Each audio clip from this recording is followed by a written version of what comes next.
Serial പ്രേക്ഷകരെല്ലാവരും ഏറ്റെടുത്ത പരമ്പരയാണ് ഗീതാഗോവിന്ദം. കുടുംബവിളക്ക് താരം നൂബിൻ ജോണിയുടെ ഭാര്യയായ ബിന്നിയാണ് നായികയായി എത്തുന്നത്. നായകനായി എത്തുന്നത് പ്രേക്ഷകപ്രിയ നടനായ സാജൻ സൂര്യയാണ്. പരമ്പര ഇപ്പോൾ പ്രേക്ഷകപ്രീതി നേടി പോയിക്കൊണ്ടിരിക്കുകയാണ്.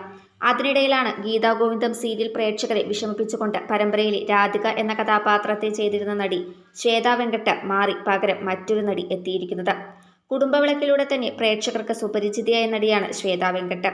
ഗോവിന്ദിന്റെ യഥാർത്ഥ അമ്മയായ വിജയലക്ഷ്മി സുബ്രഹ്മണ്യമായ നടി അംബികയാണെങ്കിലും ഗോവിന്ദിന്റെ പോറ്റമ്മ രാധികയാണ്. ആ കഥാപാത്രത്തെ അവതരിപ്പിച്ചിരുന്ന നടിയാണ് ശ്വേതാ വെങ്കട്ട്.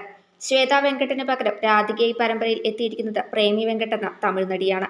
കുടുംബവിളക്കിൽ വേദികയായി എത്തിയ ശ്വേതാ വെങ്കട്ട് ആ കഥാപാത്രത്തിലൂടെ പ്രേക്ഷക മനസ്സിലേക്ക് കയറുകയും എന്നാൽ പെട്ടെന്ന് കുടുംബവിളക്കിൽ നിന്ന് മാറുകയും ചെയ്തു. പിന്നീട് ഗീതാഗോവിന്ദത്തിലൂടെ രാധികയായി തിരിച്ചുവന്ന ശ്വേതാ വെങ്കട്ടിന്റെ പെട്ടെന്നുള്ള പിന്മാറ്റത്തിനു പിന്നാലെ പഴയ രാധിക എവിടെയെന്നാണ് പ്രേക്ഷകരുടെ ചോദ്യം. 2 വർഷത്തിലധികമായി ഗീതാഗോവിന്ദത്തിലൂടെ രാധിക എന്ന കഥാപാത്രമായി പ്രേക്ഷകരുടെ മനസ്സിൽ പതിഞ്ഞ മുഖമാണ് ശ്വേതാ വെങ്കട്ടിന്റേത്.